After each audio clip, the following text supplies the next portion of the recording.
வணக்கம். இன்றைக்கி நம்ம பார்க்க போகிற சமையல் பட்டர் பீன்ஸ் கிரேவியும், அதாவது பட்டர் பீன்ஸ் உருளைக்கிழங்கு போட்டு கறி குழம்பு மாதிரியே ஒரு கிரேவியும், கசப்பில்லாத அகத்திக்கிற பொரியலும் எப்படி செய்யலாங்கிறத பார்க்கலாம்.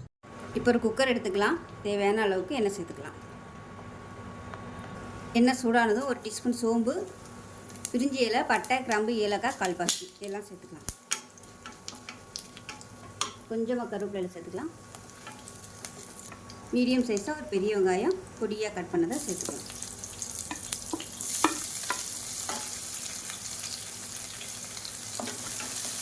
இது கூடவே 2 பச்சை மிளகாயும் சேர்த்துக்கலாம். இப்போ வெங்காயம் நல்லா வதங்கிருச்சு.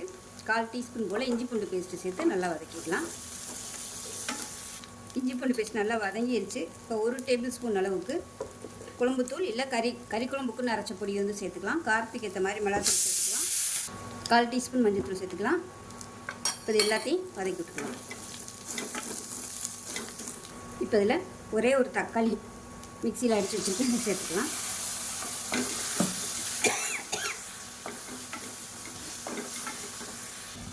இப்போ பாருங்கள், தக்காளி நல்லா வதங்கிருச்சு.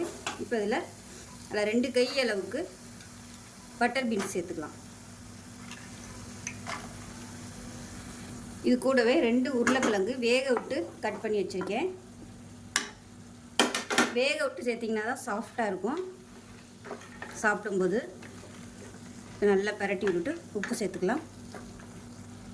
உப்பு 1 டீஸ்பூன் போல் சேர்த்துக்கலாம். சேர்த்துட்டு நல்லா கலந்து விட்டுடலாம்.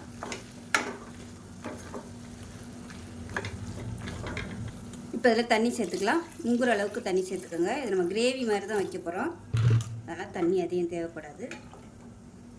நல்லா கலந்து விட்டுட்டு குக்கரை மூடி வச்சிடலாம். நல்லா ஒரு 4 விசில் விட்டுட்டு ஸ்டீம் போனதுக்கப்புறம் ஓப்பன் பண்ணால் சூப்பரான கிரேவி ரெடி ஆயிரும். குக்கரை மூடி வச்சிடலாம். 4 விசில் விட்டுட்டு பார்க்கலாம்.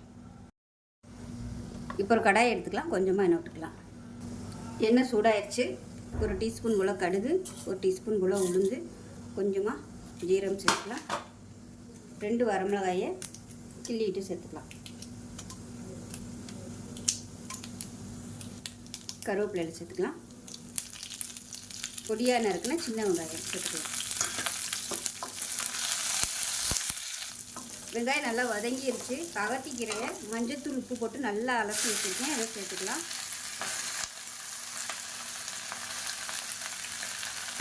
சேர்த்து ஒரு பரட்டி விட்டுக்கலாம். கீரை நல்லா வதக்கியாச்சு. ஒரு 1/4 கப் அளவுக்கு அரிசி களைஞ்ச தண்ணி எடுத்து வச்சுருக்கிறேன். இந்த தண்ணியை சேர்த்துக்கலாம்.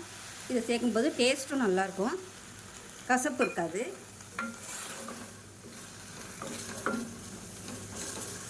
இப்போ இதில் 1 டேபிள் ஸ்பூன் அளவுக்கு பாசிப்பருப்பு சேர்த்துக்கலாம். பாசிப்பருப்பு இல்லை நீங்கள் வேக விட்ட துவரம் பருப்பு கூட சேர்த்துக்கலாம். இது பாசிப்பருப்பு சீக்கிரமாக வெந்துடும், அதனால் நான் இந்த ஸ்டேஜில் சேர்த்துருக்கேன். கலந்து விட்டுடலாம். இப்போ இதில் உப்பு சேர்த்துக்கலாம். உப்பு சேர்த்துட்டு தண்ணி பத்தலைன்னா கொஞ்சமாக தண்ணி தெளித்து விட்டுக்கலாம்.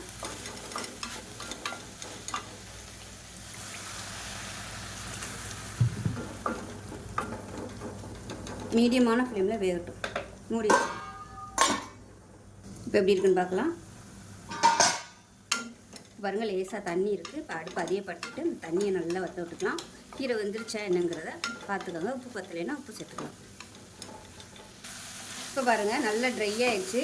இப்போ இதில் தேங்காய் சேர்த்துக்கலாம். இப்போ பார்த்திங்கன்னா ஒரு 4 ஸ்பூன் அளவுக்கு தேங்காய், சீரகம், ஒரு பச்சை மிளகா, ஒரு சின்ன வெங்காயம், இது எல்லாத்தையும் போட்டு குறைன்னு அரைச்சி வச்சுருக்கேன். தண்ணியெல்லாம் ஊற்றலை, அதை சேர்த்துக்கலாம்.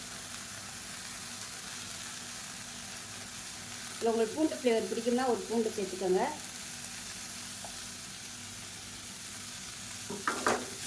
இதை நல்லா கரட்டி விட்டுக்கலாம்.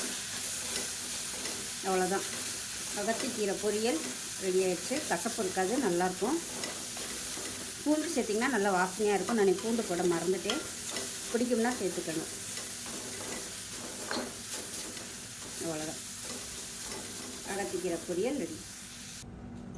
இப்போ பீன்ஸ் கிரேவி எப்படி இருக்குன்னு பார்க்கலாம். பாருங்கள், நல்லா சூப்பராக வந்துருச்சு.